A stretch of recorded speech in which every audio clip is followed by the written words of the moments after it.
And first this morning, we have breaking news of yet another devastating blow to free speech. Just 24 hours after Twitter permanently suspended President Donald Trump, Google, Apple, and Amazon have now all banned Parler from their app stores, which experts say could destroy the company financially.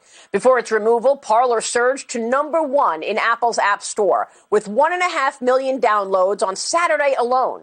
Joining me right now in this exclusive interview on the telephone with reaction is the CEO of Parler, John Mates. John, it's good to have you this morning. Thanks very much for being here. What is your reaction and the impact to this squashing of Parler?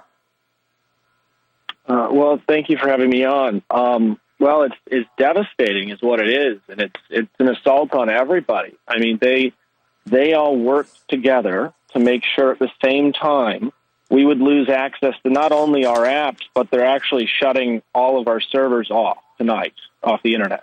So they made an attempt to not only kill the apps, but to actually destroy the entire company. And it's not just these three companies. Every vendor from text message services to email providers to our lawyers all ditched us too on the same day. And they're trying to falsely claim that we were somehow responsible for the events that occurred on the 6th.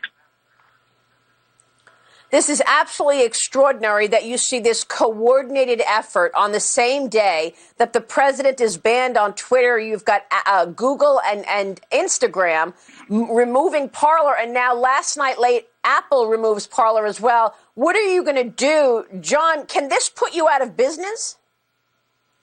Oh, I mean, it would put anybody out of business. I mean, this they could destroy anybody. If they did this to any app, any company, it would completely destroy them. And we're going to try our best, to get back online as quickly as possible, but we're having a lot of trouble because every vendor we talk to, says they won't work with us because if the Apple doesn't approve and Google doesn't approve, they won't. And they've given us no legitimate remedy. They've tried to, ask us for to cooperate with them on a few things. We've tried to give them everything that they wanted, of course, without sacrificing our principles, but there were remedies to do it, and they just don't care. They just don't want us on the internet. They just want to get rid of us. So what is the reason that they are saying that they want you out? I mean, I know that the company has been incredibly successful, as many people have called out social media for censorship, for censoring news. Twitter would not run the Hunter Biden story during an election. They locked out the New York Post from Twitter. Google has created algorithms potentially that will also censor information. There's been attacks on Parler because of your open free speech approach. What is the reason that they're giving you for shutting you down?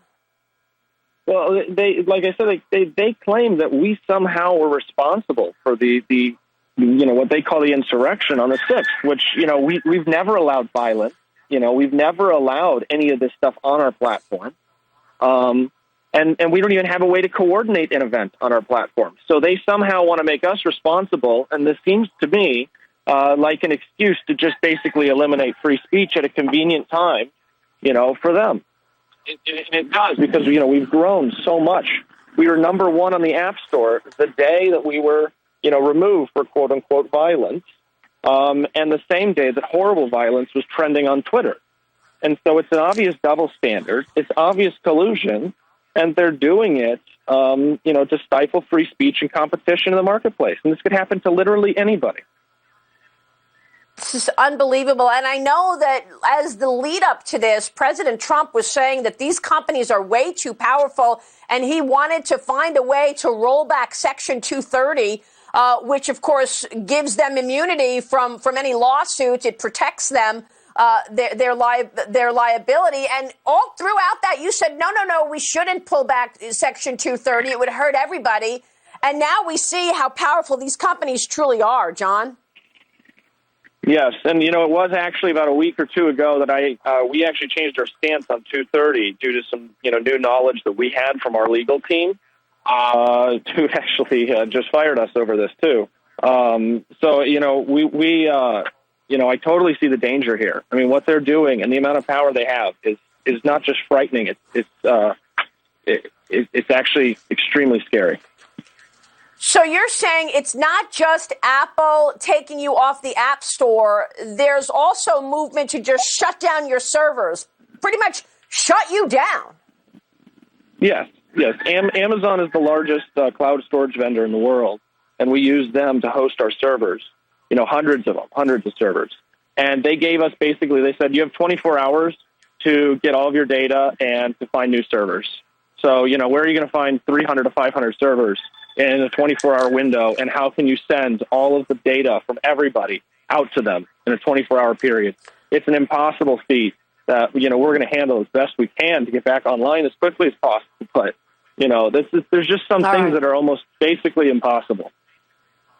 Unbelievable. John Mates, we'll be following the story. We're going to see you this upcoming week on Mornings with Maria. I am back in the chair on Mornings with Maria on Fox Business. We'll talk to you then. Thanks so much, John Mates, for joining us. We, of course, will continue covering this critical story.